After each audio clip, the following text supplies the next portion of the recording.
നമുക്കിന്ന് നമ്മളെ study table clean ചെയ്യുക. അത് ഒട്ടും എസ്തറ്റിക് അല്ലാത്തൊരു സ്റ്റഡി ടേബിൾ, ഒട്ടും എസ്തറ്റിക് അല്ലാത്ത സ്റ്റഡി ടേബിൾ. അതെന്ത് ടേബിളാണ് നിങ്ങൾ വിചാരിക്കേണ്ട, അങ്ങനത്തെ ടേബിളൊക്കെ ഉണ്ടാക്കും. നമുക്ക് പഠിക്കാൻ ഒരു ടേബിൾ പോരെ.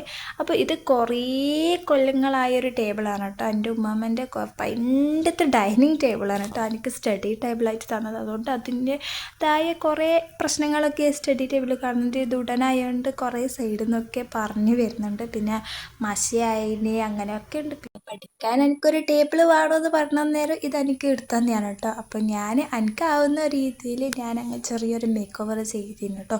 അപ്പോൾ ഞാൻ എൻ്റെ ടേബിളിലുള്ള ബുക്സും സാധനങ്ങളൊക്കെ നീക്കി തുടച്ച് വൃത്തിയാക്കിയിട്ട് ഞാൻ എല്ലാം ഒന്ന് അറേഞ്ച് ചെയ്ത് വെക്കുന്നുണ്ട് കേട്ടോ.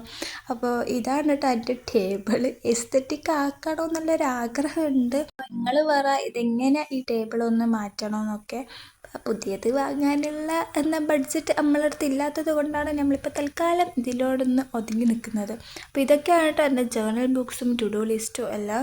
അതൊക്കെ ഞാൻ സെറ്റാക്കി അറേഞ്ച് ചെയ്ത് വെച്ചിട്ട് ടേബിളിൻ്റെ മേലെ വെച്ചിട്ടുണ്ട്. അപ്പോൾ അങ്ങനെ നമ്മൾ സ്റ്റഡി ടേബിൾ ഫുള്ള് ക്ലീൻ ചെയ്ത് കഴിഞ്ഞാൽ നമുക്ക് ഭയങ്കര ഒരു പ്രൊഡക്ടിവിറ്റി അങ്ങ് കയറി വന്നു. അപ്പോൾ ഞാൻ വിചാരിച്ച് ഇന്ന് എന്തൊക്കെയാണ് ചെയ്യേണ്ടതും കൂടി ഒന്ന് ടു ഡു ലിസ്റ്റ് എഴുതിക്കുന്നു. അപ്പോൾ ഞാൻ എൻ്റെ ടു ഡു ലിസ്റ്റ് ബുക്കിൽ ഞാൻ എന്തൊക്കെയാണ് ചെയ്യേണ്ടതെന്നൊന്ന് എഴുതിയിട്ട് വെച്ചിട്ടുണ്ട്. അപ്പോൾ ഇത്രയേ ഉള്ളൂ ഇന്നത്തെ വീഡിയോ. അപ്പോൾ എന്തായാലും ഈ എസ്തറ്റിക് ഇല്ലാത്ത സ്റ്റഡി ടേബിൾ ക്ലീൻ ചെയ്ത വീഡിയോ ഇഷ്ടപ്പെട്ടിട്ട് എന്തായാലും ലൈക്കും ചെയ്യുക, ഷെയറും ചെയ്യുക, സബ്സ്ക്രൈബും ചെയ്യുക.